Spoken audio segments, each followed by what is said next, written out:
Today I'd like to introduce you to our special guests. We have Maya from the award-winning documentary Mohammad to Maya, which is about a male-to-female transgender, created by this amazing filmmaker, Jeff.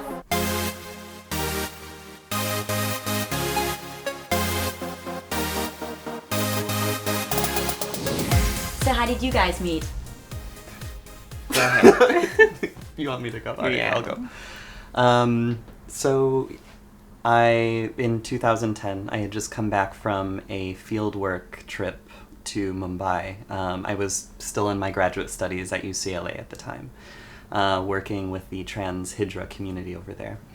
And I wanted to continue my research. I was working with the dance and sort of dance communities. And I approached a group called Satrang, which is the LGBT Desi community here, based in Los Angeles. And they pointed me in the direction of Maya. They said Maya is a fabulous dancer, and she would be more than happy to, be part of your project. And they gave me her number. I called her up, came over, and brought my pen and paper. I actually did bring a handheld video camera with me, right? Yeah. And sound equipment, but I was interviewing her for basically my dissertation, or what would I was hoping become an article eventually about the dance and music practices of the transgender community in India.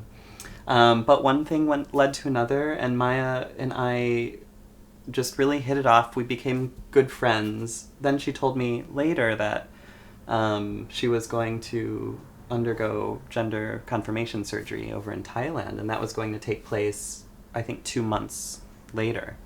And then you invited me? Yes, then I invited him, and he was wonderful to join me to Thailand, Bangkok, where I had my gender reassignment surgery on February 10th, 2011.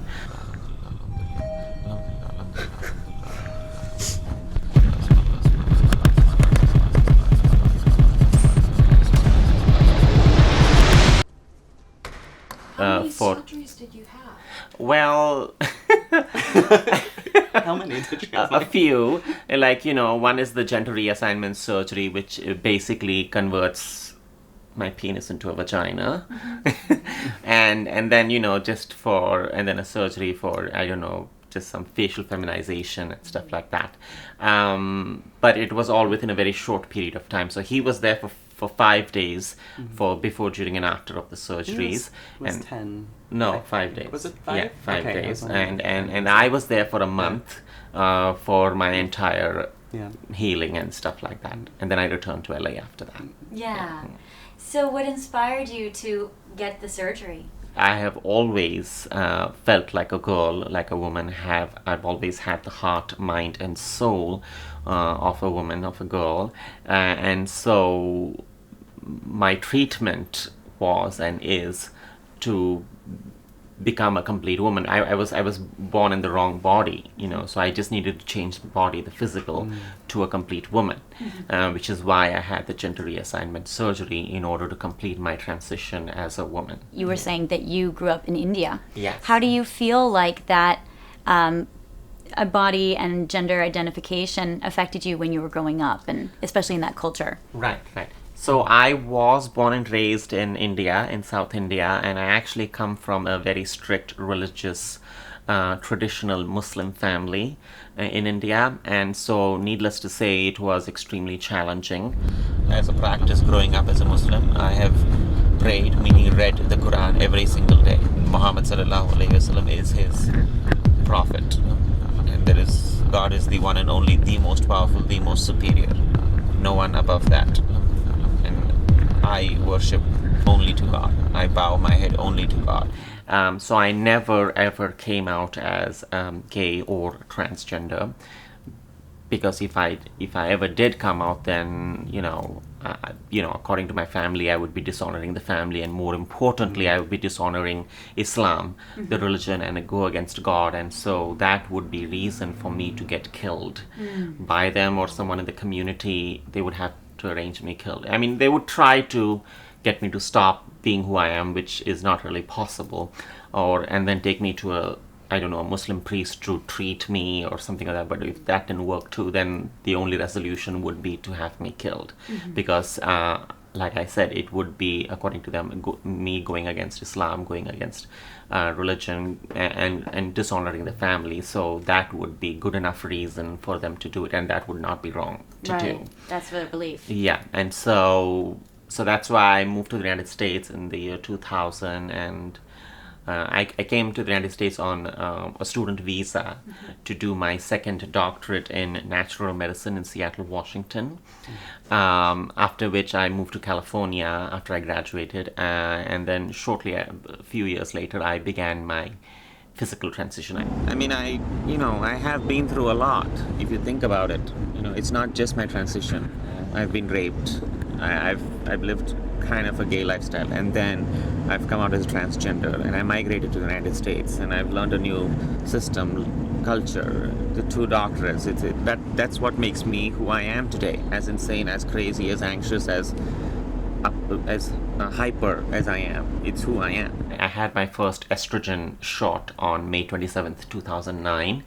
And so after that, then I had my surgery a couple of years later or so, and that's how it happened. And in the process, I did hormones, procedures, this, that, and the other, in order to complete my physical transition, so that I can see the woman that I've always been inside.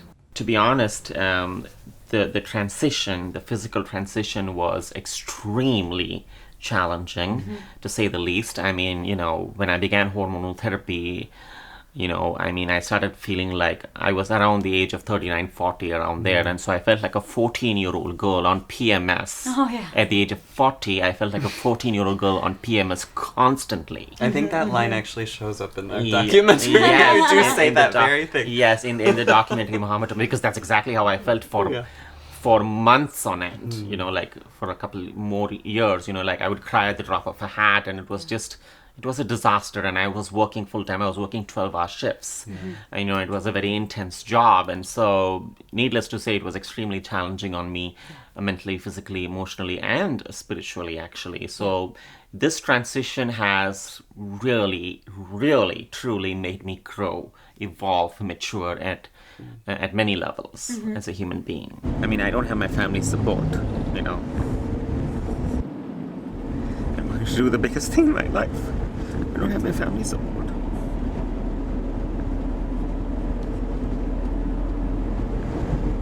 I don't even know if they will. They probably will hate me and disown me for this, for being myself. I mean, I was depressed for many years, and my sense of depression and sense of being miserable became deeper and darker and more intense with time as years went by, because I was preventing my transition. My gender transition.